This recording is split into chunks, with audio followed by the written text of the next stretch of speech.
లూకా అనే వ్యక్తి బైబిల్లో ఒక గ్రంథాన్ని రాశారు. ఆ గ్రంథం పేరు లూకా సువార్త. సో ఆయన యేసుక్రీస్తుని యొక్క జీవిత చరిత్రని రాయాలనేది ఆయన ఆశ. ఈయన వైద్యుడు, ఇంకా ఆయన చదువు పైన చాలా ఇష్టం.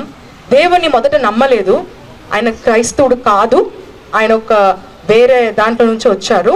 కానీ యేసుక్రీస్తు చేసిన విషయాలని కళ్ళారు చూసిన వాళ్ళని ఒక చెప్పిన విషయాలు విని ఆయన కూడా ఇలాంటి దేవుడు ఉంటాడా, ఇలా చనిపోయి మన కోసం రక్తం కారుస్తాడా అనే ఒక విషయాన్ని ఆయన తీసుకొని ఆయన మారాడు, ఆయన కుటుంబం మారింది. ఇంకా ఒక బైబిల్ ఒక బుక్ రాయాలని ఆయన ఆశించాడు. కాబట్టి ఆయన ఉన్న టైంలో జీసస్ అప్పటికి చనిపోయాడు.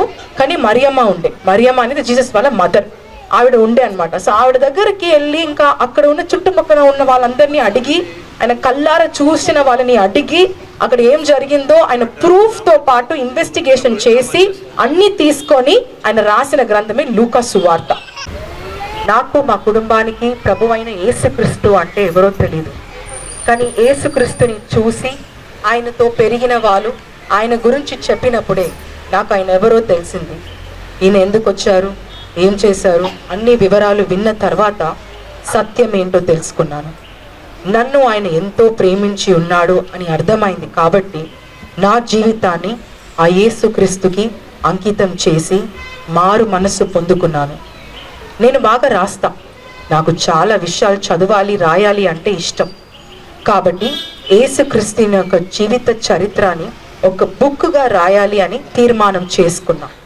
ఎందుకంటే ఈ సత్యాన్ని చాలా మంది తెలుసుకోవాలి. దేవునితో నాకు కలిగిన సమాధానం ప్రతి ఒక్కరికి కలగాలి అనేది నా ఆశ. ఈ బుక్ రాయడం కోసం నేను యేసు ప్రభుని యొక్క తల్లిగారైన మరియమ్మని ఇంటర్వ్యూ చేద్దాం అనుకుంటున్నా. రండి, మీరు కూడా వినండి. Shalom brother. షాలోమ్ మరియమ్మ, ఎలా ఉన్నారు? దేవుని కృప వల్ల చాలా బాగున్నాను. దేవుడు నాకు అన్ని తృప్తిగా ఇచ్చి ఉన్నారు. నన్ను ఎంతో ప్రేమతో చూసుకునే వాళ్ళని దేవుడు ఇచ్చి ఉన్నారు. ఇంకేం కావాలి? మంచిదమ్మగారు, మీతో యేసు ప్రభు గురించి అడగాలి. ఆయన వలనే మా జీవితం మారింది. ఆయన నీ దగ్గర నుండి చివరి వరకు చూసిన మీరే మాకు తేటగా ఆయన ఎవరు, ఎందుకు వచ్చారు, ఆ ప్రయాణం మీకు ఎలా ఉండేనో చెప్పగలరు. చెప్పండి అమ్మగారు, ఎలా మొదలైంది? కూర్చోండి లూకా గారు. మాది బెత్లెహేమ్ అనే ఒక ఊర్లో చిన్న పేద కుటుంబం. మా అమ్మ నాన్న నన్ను దేవుని భక్తిలో పెంచారు. చిన్నప్పటి నుండి దేవుడు మా పట్ల చేసిన గొప్ప గొప్ప విషయాలు చెప్పుకుంటూ పెంచారు.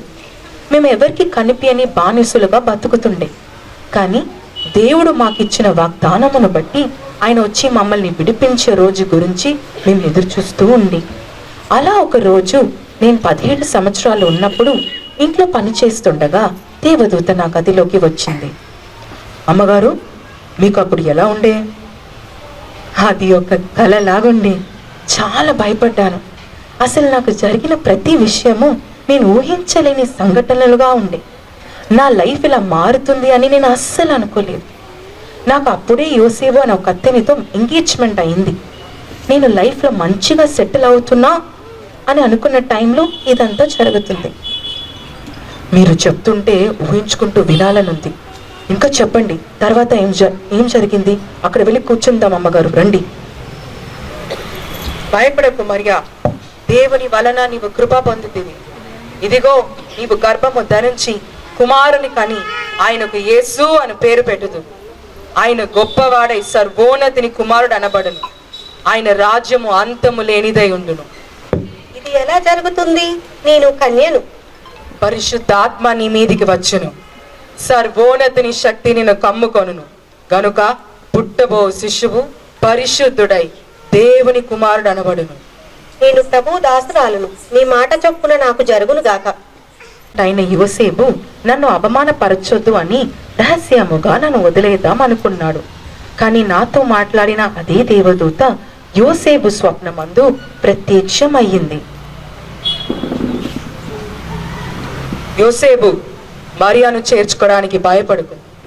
ఆమె గర్భము ధరించినది పరిశుద్ధాత్మ వలన కలిగినది. ఆమె ఒక కుమారుని కనును.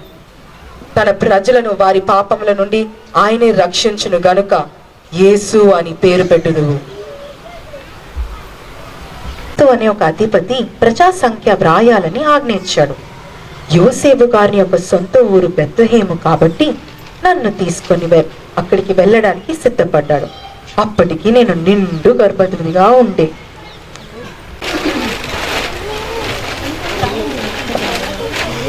మరియా, తొందరగా బయలుదేరు, మనం వెళ్ళే చోటుకి చీకటి పడిపోతుంది. వస్తున్నానండి. అంత దూరం నేను ఎలా నడుస్తానో ఏమో, భయమేస్తుంది. ఏం భయపడకు మరియా, దేవుడు మనతో ఉన్నాడు. ఏంటండి ఇంతమంది ఉన్నారు? అవును మరియా, అగస్టు రాజు ఆజ్ఞ ఇచ్చాడు కదా, ఇంకా అన్ని చోట్ల నుండి అందరూ వచ్చారు పేరు ఇవ్వటానికి. ఈ జనాలను చూస్తుంటే మనకు ఉండడానికి కూడా స్థలం దొరకదేమోనండి. నాకు ఇంకా మంచిగా అనిపిస్తలేదు. ఎక్కడైనా ఒక స్థలం చూడండి, నేను అక్కడే కూర్చొని ఉంటాను. నాకు బాగా లేదు కాబట్టి నా కోసం రూమ్ ఒకటి తీసుకోవడానికి యోసేపు బయలుదేరాడు. నేను ఆ రోజు అస్సలు మర్చిపోలేను. ఒకవైపు నొప్పితో నేను, ఇంకోవైపు రూమ్ దొరకక యోసేపు. ఆ రోజు నాకు నిజంగా దేవుడు ఎక్కడ ఉన్నాడు అనిపించింది. కానీ ఇప్పుడు అర్థమవుతుంది ఎందుకు మాకు రూమ్ దొరకలేదు అని. ఆ దేవుడు ఆ పశువుల పాకలో పుట్టాలి అనేది దేవుని ప్రణాళిక. ఆ పశువుల పాకలో మన లోక రక్షకుడు పుట్టాడు. పరిశుద్ధాత్మ ద్వారా కలిగిన ఆ బిడ్డని చూడగానే నా మనసులో చెప్పలేనంత ఆశ్చర్యం. ఇదంతా జరుగుతున్నప్పుడు ఆ దేశంలో కొందరు గొర్రెల కాపరులు పొలములో ఉండి రాత్రి వేళ తమ మందను కాచుకొనుచుండగా ప్రభువు దూత వాళ్ళ దగ్గరికి వచ్చి నిలిచారు. ప్రభువు మహిమ వాళ్ళ చుట్టూ ప్రకాశించినందున వాళ్ళు చాలా భయపడ్డారు. రే, అక్కడ చూడండి, ఏమో వస్తుందిరా. భయపడకండి, ఇదిగో ఒక సంతోషమైన స్వర్ధమానము నేను మీకు చేయడానికి వచ్చాను. దావీదు పట్టణంలో ఈరోజు రక్షకుడు మీకోసం పుట్టి ఉన్నాడు. ఆయన ప్రభు అయిన క్రీస్తు. దానికి ఇదే మీ కానవాలు. ఒక శిశువు పొత్తి గుద్దలతో చుట్టబడి ఒక తొట్టిలో పండుకొని ఉండుట మీరు చూస్తారు. రే రండిరా, మన రక్షకుడు పుట్టాడంట. ఇన్ని రోజులు మనం ఎదురు చూస్తున్న రోజు వచ్చేసిందిరా. ఇంకొక అద్భుతమైన విషయం ఏంటంటే యేసు క్రీస్తు గురించి ముందే చెప్పబడి ఉన్న విషయాలను తెలిసిన తూర్పు దేశపు జ్ఞానులు ముగ్గురు ఈయన గురించి తెలుసుకొని పూజించడానికి ఇంటికి వచ్చేసారు. తూర్పు దేశం నుండి వారిని ఒక నక్షత్రము మా ఇంటి వరకు వారికి ముందుగా నడిచెను. వారు ఆ నక్షత్రమును చూచి మా ఇంటికి వచ్చి యేసుక్రీస్తుని పూజించి తమ పెట్టెలు విప్పి బంగారు, సాంబ్రాణి, బోలమును కానుకలుగా సమర్పించారు.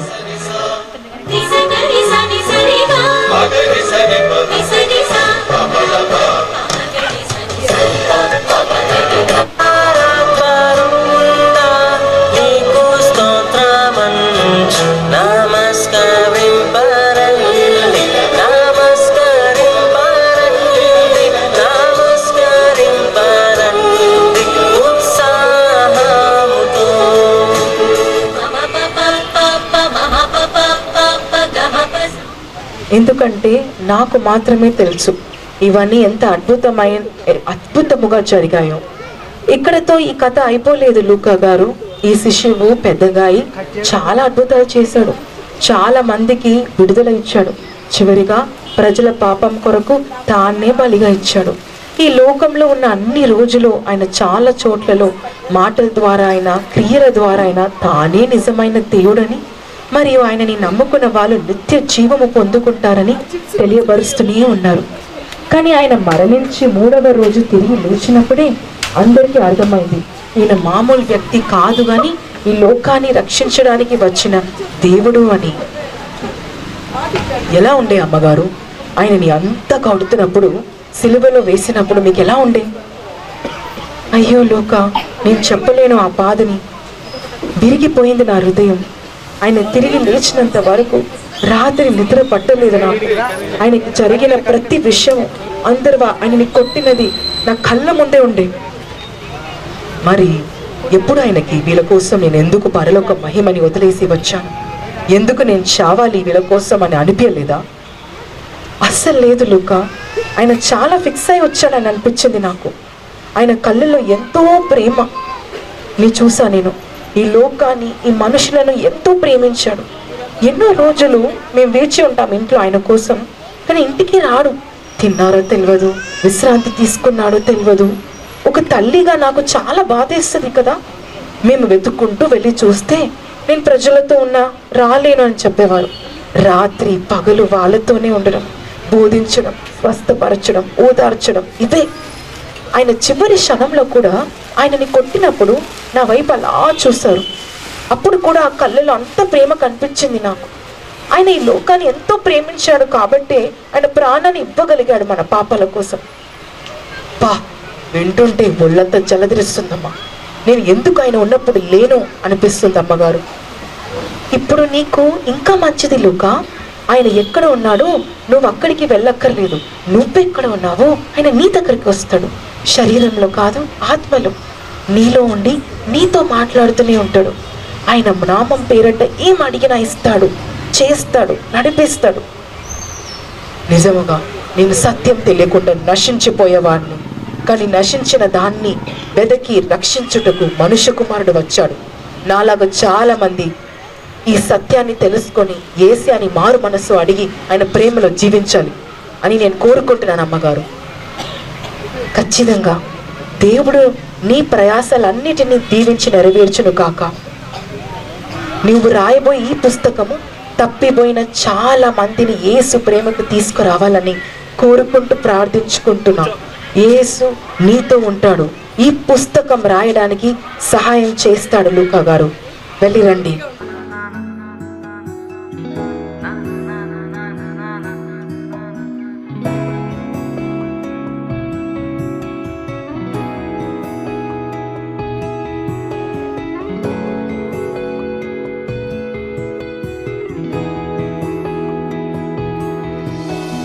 నా తోడు నీవే దేవా,